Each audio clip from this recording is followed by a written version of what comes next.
Your grandmother could feed 6 people on a dime and never once open a cookbook. She did not need one. The recipes were in her hands, passed down through kitchens that smelled like bacon grease and cast iron and survival. We lost those recipes on purpose. When the food industry figured out it could sell you a frozen dinner for $4 that contained less nutrition than a bowl of beans that cost a quarter, they needed your grandmother's knowledge to disappear. And it did. Number 22 on this list was considered trash for 200 years until a celebrity chef put it on a white plate and charged $28. Number 11 costs less than 50 cents to make right now. And number 3, the one scientists finally studied in 2019, turned out to be more nutritionally complete than anything in the supplement aisle. These 30 meals were not poverty, they were intelligence, and somebody needed you to forget them. Hit subscribe. What you are about to hear might be the most useful thing anyone has told you about food in years. Number 30. Sugar bread, white bread, butter, sugar. That was the after-school snack that half of America grew up on and the other half never heard of. You buttered a slice of bread, sprinkled white sugar over the top, and folded it in half. Children ate it standing at the kitchen counter while their mothers started supper. During the Depression, it was not a snack, it was the whole meal. Sugar was cheap by the 1930s, bread was cheaper. Together they gave a child enough calories to stop crying and enough sweetness to make poverty taste like a treat. Mothers who served it told their children it was special, a reward for good behavior. Decades later, those children learned the truth. It was all their mother had. She made it taste like love anyway. Number 29. Oatmeal with water and salt. Not the instant kind in the paper packets. Plain rolled oats cooked in water with a pinch of salt. No milk, no sugar, no fruit. That was breakfast for millions of American families from the Depression through the 1960s. A canister of oats cost 20 cents and lasted 2 weeks. You brought the water to a boil, stirred in the oats, and waited 5 minutes. It was grey, thick, and tasted like warm cardboard unless you had the salt. The salt changed everything. It pulled a faint nuttiness from the grain that made the bowl tolerable. Farm children ate this every morning before chores. Mill workers ate it before 12-hour shifts. Doctors now call oatmeal a heart-healthy superfood and sell it in single-serve cups for $2 each. Your great-grandmother bought it by the barrel and never once called it anything but breakfast. Number 28. Ketchup sandwich. 2 slices of bread. Ketchup. That was it. This was the lunch that children hid at the bottom of their paper bags, because the smell gave away exactly how little their family had. During the worst years of the Depression, and again in the 1960s in factory towns and Appalachian hollows, ketchup sandwiches were carried to school by children whose parents had run out of everything except condiments and pride. The tomato in the ketchup technically made it a vegetable. The sugar in it made it sweet enough that small children ate it without complaint. Parents who served it sometimes toasted the bread to make it feel more like a real meal. It did not fool anyone. But the effort mattered. The effort always mattered more than the food. Number 27. Cabbage and noodles. Cabbage, egg noodles, butter. Polish grandmothers called it haluski. Slovak families called it something similar. Everyone else just called it Tuesday. You sliced the cabbage thin, cooked it slow in butter until it turned golden and sweet, then tossed in boiled egg noodles and stirred until everything was coated. The cabbage caramelized against the hot pan and lost every trace of bitterness, turning into something almost nutty. A head of cabbage cost less than $1. A bag of egg noodles cost the same. Butter was the only real expense. This dish fed a family of 6 for under $3 and tasted like something you would order at a restaurant if any restaurant had the sense to serve it. Eastern European immigrants brought it to Pittsburgh, Cleveland, and Chicago, and it became the poverty meal that nobody was ashamed of because it was too good to apologize for. Number 26. tomato sandwich. Bread, tomato, mayonnaise. That was the summer meal of the entire American South. When the garden came in and the tomatoes were fat and warm from the vine, you sliced them thick, laid them on white bread with a smear of mayonnaise, and salted them until the juice ran down your wrist. There was no cooking involved, no heat, no effort beyond a knife and a plate. Old men in Georgia and the Carolinas will tell you a ripe tomato sandwich is the finest meal on earth, and they are not joking. They are remembering the kitchen garden their mothers kept, the tomatoes that grew without permission along the fence, the meal that cost nothing and tasted like August. Number 25. Rice and milk with sugar. White rice, milk, sugar. Cooked rice in a bowl, cold milk poured over, a spoonful of sugar stirred through. Children loved it because it tasted like a simple dessert. Parents served it because rice cost almost nothing and milk was already in the house. This was the meal that crossed every ethnic line in America. Filipino families ate it. Puerto Rican families ate it. Southern families ate it. Midwestern farm families ate it on any night when the kitchen had nothing else to offer. A pot of rice stretched across 3 servings. The milk and sugar turned it into something that felt like comfort instead of deprivation. It was the meal nobody talked about, and everybody knew. First pattern break. Here is what the food industry figured out in 1953. If a woman believes cooking from scratch is difficult, she will buy something in a box. So they made her believe it. Home economists hired by Campbell's, General Mills and Kraft published recipe booklets and magazine columns that made 3-ingredient cooking look primitive and canned convenience look modern. Within a decade, women who had been feeding families on bean soup and cornbread started buying cream of mushroom soup and calling it a recipe. The knowledge did not die, it was killed, deliberately, by companies that could not profit from a bag of dried beans and a ham hock. The beans still cost less. The beans still taste better. The industry just needed 1 generation to forget, and it got exactly that. Number 24. Creamed peas on toast. 3 ingredients: canned peas, milk, and toast. You heated the peas in a pot with milk and a little butter until the liquid turned creamy, then poured it over toast. That was supper. Government Works, Progress Administration cooking pamphlets during the Depression recommended this exact meal as a high-calorie, affordable dinner for struggling families.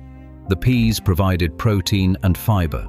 The milk provided calcium. The toast provided the illusion that you were eating something more than vegetables and bread. It was bland, it was filling, it kept people standing. For families with small children, creamed peas on toast was the meal that caused no arguments at the table because nobody had the energy to argue about food they were grateful to have. Number 23. Hot water cornbread. Cornmeal.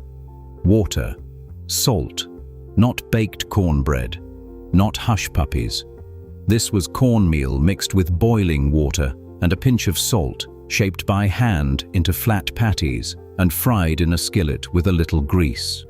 The boiling water cooked the cornmeal partially before it hit the pan, giving the outside a crisp shell and the inside a dense, almost creamy texture. This was the cornbread of people who had no oven, no eggs, no milk, no baking powder, just a bag of meal and a fire. Black families across the rural South made this for 100 years. You shaped the patties with wet hands to keep the dough from sticking, and you knew it was ready to flip when the edges turned dark gold. Hot water cornbread is still made today in kitchens that remember. The kitchens that forgot lost more than a recipe. Number 22. Scrapple. Pork scraps, cornmeal, spices.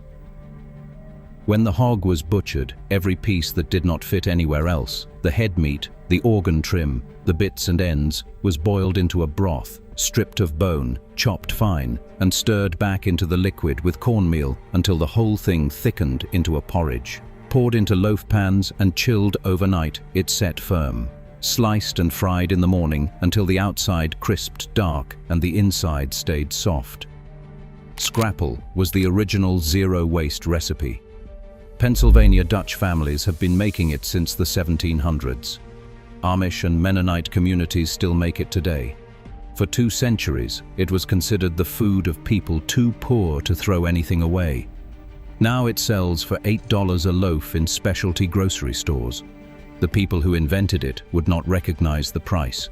They would recognize the pan. Bologna, bread, mustard. You sliced it thick, scored the edges with a knife so it would lay flat instead of curling into a dome, and fried it in a dry skillet until the edges blackened and the fat rendered out. Slapped on white bread with mustard. That was lunch in every blue-collar household in America for 40 years.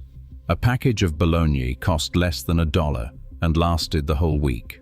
Children carried fried bologna sandwiches to school in paper bags.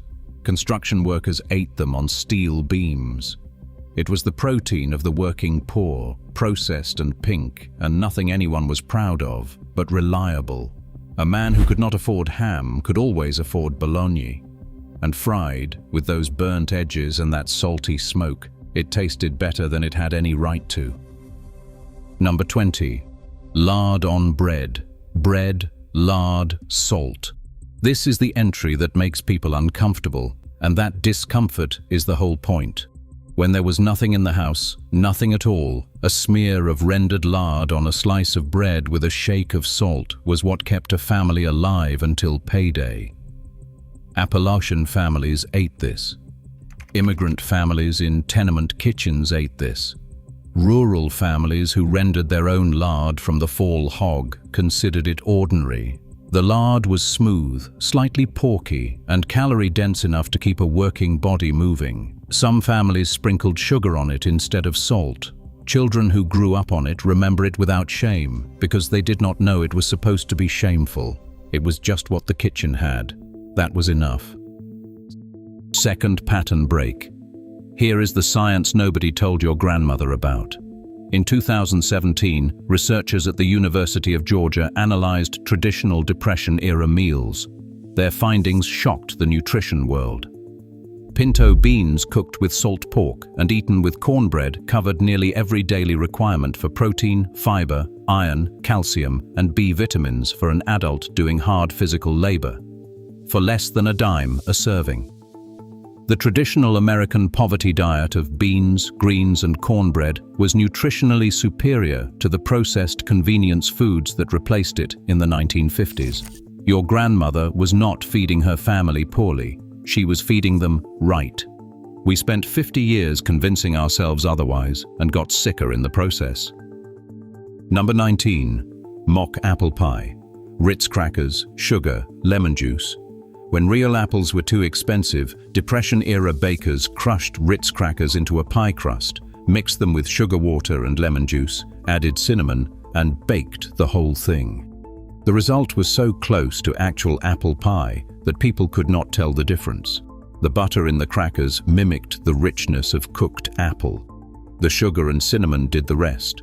Families who served it at church suppers placed it next to real fruit pies and never said a word. Nobody complained. Nobody knew.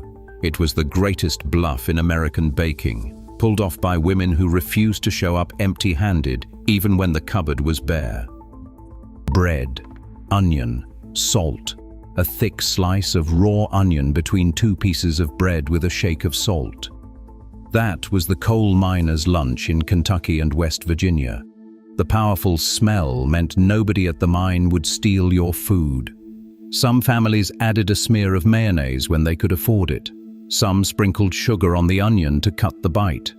Children who carried these to school did it quietly, keeping the bag closed until the last minute, because the smell announced exactly what their family could not afford. The onion sandwich was honest in a way that embarrassed people. It said out loud what other meals tried to hide. And it kept men standing through 12-hour shifts underground, because raw onion, bread, and stubbornness was sometimes all a body had. Number 17. Peanut butter bread. Flour, peanut butter, milk. No eggs, no butter, no yeast, just those 3 ingredients mixed together, poured into a loaf pan and baked. The peanut butter provided the fat and binding that eggs and butter would normally handle. The result was dense, slightly crumbly, and tasted unmistakably of peanut. First published in the 5 Roses Flour Cookbook in 1932, peanut butter bread became a depression staple because every ingredient was shelf-stable, cheap and available year-round. A single loaf cost pennies and fed a family for 3 days. The bread was not delicate, it was not pretty, but it held together, toasted well, and had more protein per slice than anything else coming out of a Depression-era oven. Sometimes that was enough. Number 16. Cinnamon toast. Bread, butter, cinnamon sugar. So simple, it barely counts as cooking, but it fed more American children than almost anything else on this list. You buttered the bread, sprinkled on a mixture of sugar and cinnamon, and slid it under the broiler or into a hot oven until the sugar melted and the edges darkened. The kitchen smelled like a bakery for 30 seconds. Children ate it for breakfast, after school, and as a bedtime snack. The food industry loved it so much they turned it into a cereal and charged $4 a box. Your grandmother made the original for about 3 cents, and it tasted better because the butter was real, the bread was warm, and somebody handed it to you in a kitchen that smelled like they cared. Number 15. Bread and drippings. Bread, meat drippings, salt. After Sunday's roast, the drippings collected in the bottom of the pan, a mixture of rendered fat, caramelized meat juice, and gelatin. British and Irish immigrant families spread these drippings on bread the way other families used butter. The taste was rich, savory, and deeply meaty, nothing like the bland fat most people imagine. In the industrial towns of England, bread and dripping was the standard working-class lunch for 200 years. Immigrants carried the tradition to the mill towns of New England and the coal camps of Appalachia. The drippings were kept in a jar on the counter, solidifying into a pale brown spread that lasted all week. Nothing was wasted. The roast fed you Sunday. The drippings fed you Monday through Friday. Number 14. Slug burger. Ground meat, flour or soy meal, onion. During the Depression, a nickel bought a burger in Mississippi because the meat was stretched with whatever filler was cheapest. Butchers and lunch counter cooks mixed ground pork or beef with flour, soy grits, or even crushed crackers, shaped the patties, and deep-fried them until the outside turned crunchy and dark. They were called slug burgers because a slug was slang for a nickel. The filler absorbed the grease during frying and made the patty taste richer than pure meat. Corinth, Mississippi still holds a slug burger festival every year. What started as a trick to stretch a pound of meat into 10 patties became a regional tradition that survived long after anyone needed to stretch anything. Poverty invented it. Pride kept it alive. There is a woman alive today who is 91 years old, and she grew up in rural Georgia in the 1940s. She raised 7 children on a farm that grew its own corn and kept 1 hog a year. She knew exactly how many meals she could get from a single ham hock. She knew that dandelion greens were free and more nutritious than anything in the store. Her grandchildren do not know how to boil beans. They never learned. The knowledge stopped somewhere around 1965, when her daughter got a job in town and started buying canned soup. That is not progress. That is a generational theft, so quiet, nobody noticed it happening. Number 13. Mayonnaise sandwich. Bread. Mayonnaise. That was it. 2 slices of white bread with a thick smear of mayonnaise between them. This was the lunch of last resort, carried to school by children who had nothing else in the house. The creamy tang of the mayonnaise was the only flavor. The bread was the only substance. It sounds like the saddest meal on this list, and maybe it was, but families who ate it remember something important. Their mothers still packed the lunch, still folded the bag, still wrote their names on the outside. The sandwich said, "The cupboard is empty." The bag said, "You are not forgotten." Number 12. Potato peel soup. Potato peels, water, salt. This was the meal from the absolute bottom. When even whole potatoes were too precious to eat outright, the peels were saved and boiled into a thin broth. During the Depression, and again during wartime rationing, families discovered that potato peels held most of the vegetable's nutrients. The broth was starchy, faintly earthy, and more filling than plain water. An onion improved it, a bone made it richer. But the base recipe needed nothing except what other kitchens threw in the garbage. This meal existed because some families could not afford to eat the whole potato. They gave the flesh to the children and kept the peels for themselves. That is the math of poverty. The parent eats last and eats least and calls it supper. Number 11. Egg and rice. A bowl of hot rice with a fried egg laid on top and a splash of soy sauce. 40 cents, 5 minutes. This was the meal of Japanese families, Chinese families, Korean families, Filipino families, and eventually every college student and working poor person in America who discovered what Asia had known for centuries. The hot rice partially cooked the egg yolk into a creamy sauce that coated every grain. The soy sauce gave it salt and depth. One bowl was enough. It was the cheapest complete protein meal in the world, and it tasted good enough that people with full pantries still chose it. That is the test. When a poverty meal survives prosperity, it was never really about the poverty. It was about the recipe being right. Number 10. Hoe cake. Cornmeal, water, grease. Not cornbread, but simpler. Cornmeal mixed with water into a thick batter and fried in a greased skillet like a pancake. No eggs, no milk, no leavening. The name came from field workers who cooked the batter on the flat blade of a garden hoe held over a fire because there was no kitchen within walking distance. They became the field bread of laborers. Hoe cakes were the daily bread of enslaved people, sharecroppers and tenant farmers for 200 years. Fried until the edges went crisp and the center stayed slightly dense, they were torn apart and eaten with whatever was available. Beans, greens, just salt. George Washington reportedly ate hoe cakes drenched in butter and honey. The people who invented them ate them plain because plain was all there was. Number 9. Molasses on biscuits. Biscuits, molasses, butter. In the mountains south, where sugar was expensive and honey meant keeping bees, blackstrap molasses was the sweetener everybody could afford. Thick, dark, almost bitter, it was poured over split biscuits with a pat of butter and eaten for breakfast or supper or both. The iron content in blackstrap molasses was extraordinary. Women who ate it regularly during pregnancy had stronger babies than those who did not, a fact that doctors in Appalachia noted but never formally studied. The biscuits were flour, lard, and buttermilk. The molasses came in tin cans that cost pennies. Together they made a meal so common that people stopped seeing it as food and started seeing it as just the way morning worked. Number 8. Cabbage soup. Cabbage, onion, water. A head of cabbage, an onion, and a pot of water. That was the soup that kept Eastern European immigrant families alive through their first winters in America.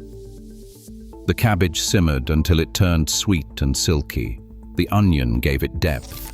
If you had a bone, any bone, it went in the pot. If you had a carrot, it went in. But the base was always the same: cabbage, onion, water. Enough for a family. Enough for 2 days. The smell of boiling cabbage became a literary shorthand for poverty. George Orwell used it. Tenement novels used it. But the families who made it did not care what it signaled to the neighbors. They cared that the pot was full and the children were fed. The soup cost almost nothing. The pride it took to serve it cost everything. Number 7. Cornmeal gravy. Cornmeal, milk, grease. When there was no flour for white gravy and no meat for drippings, you browned cornmeal in a little bacon grease until it darkened, stirred in milk, and cooked it until thick. Poured over biscuits, it was breakfast. Poured over rice, it was supper. Cornmeal gravy was the gravy of people who could not afford gravy. It was grainier than flour-based versions, slightly sweet from the toasted corn, and filling in a way that stuck with you through a morning of labor. Farm families across the South and the Ozarks made it without thinking twice. It was not a recipe anyone wrote down because it was not a recipe anyone considered worth recording. They were wrong. It fed more people than most of the dishes that did get written down. Number 6.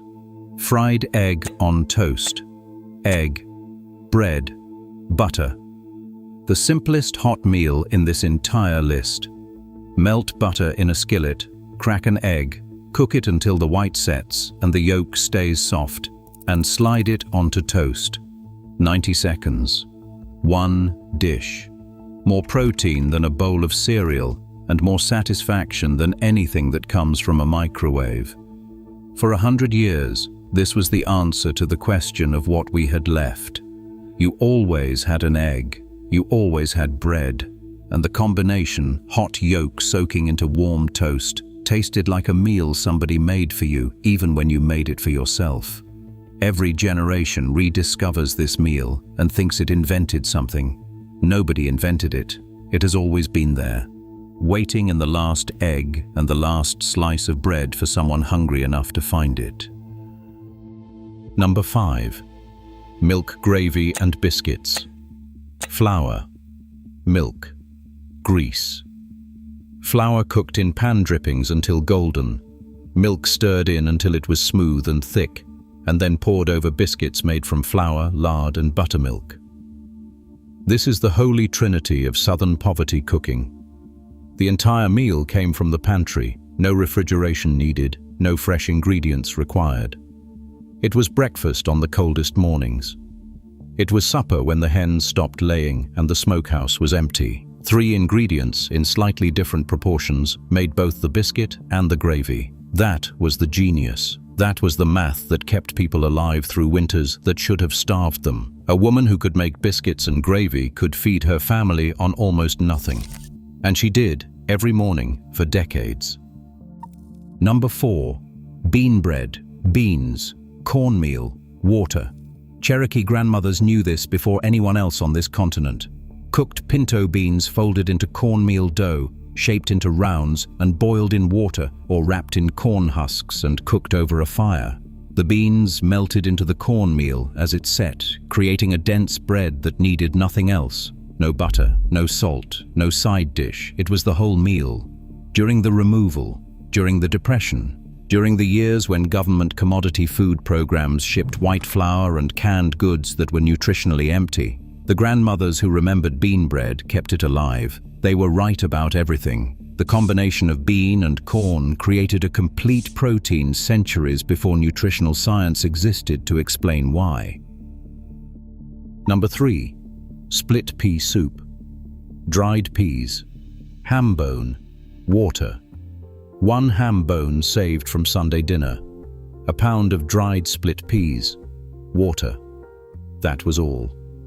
You simmered it for 3 hours, and what you got was something that medieval peasants, depression survivors, and wartime cooks all discovered on their own. The peas dissolved and thickened the water. The ham bone gave everything a deep, smoky richness that made the soup taste like it had 20 ingredients when it had 3. Scientists measured the nutritional content of a bowl in 2019. Complete protein, more dietary fiber per serving than almost any other food, iron, potassium, B vitamins. Everything a body needs for a day of work, in a bowl that cost 14 cents in 1940. Number 2. Pinto beans and cornbread. Beans, cornmeal, fatback. This is the meal. The one that defines an entire region and an era. Across Appalachia, across the rural South, across every coal camp and tobacco farm and hill county in America, this pot was on somebody's stove every single day for 100 years. The beans simmered with fatback until they burst and thickened their own broth. The cornbread came out of the skillet crispy on the bottom, tender in the middle. You broke the cornbread into the beans and ate with a spoon. A bag of dried pintos and a box of cornmeal sat in the cupboard of every family that refused to go hungry. It cost almost nothing. It lasted almost forever. Families who ate this lived long lives. Families who were ashamed of it switched to the processed food that replaced it and got sicker. Number 1. A pot of whatever was left. Bone, water, whatever you had. This was not a recipe. This was every grandmother's final move. The bone from last night's chicken, a soft carrot from the back of the crisper, a potato going bad, half an onion, a handful of dried noodles from a bag that had been open for months, water, salt, and thyme, the soup that cleaned out the kitchen and wasted nothing. It never tasted the same twice. Some nights it was thin and plain. Some nights, when the scraps were generous, it was so rich you closed your eyes. But every time it was made by a woman who looked at an almost empty kitchen and refused to serve an empty plate. That refusal is the recipe. That refusal fed America for 100 years. And the women who practiced it never needed a cookbook, a cooking show, or a single word of credit. They just needed a pot, a bone, and the knowledge that as long as the stove was on, the family was going to eat. Try one this week, just one. Make the bean soup on Sunday and eat it Monday and Tuesday. Fry an egg on toast and tell me it's not better than anything in a box. Make milk gravy from drippings, pour it over biscuits, and then tell me what we threw away. Comment below and tell me which one your grandmother made. I want to know which kitchens still remember.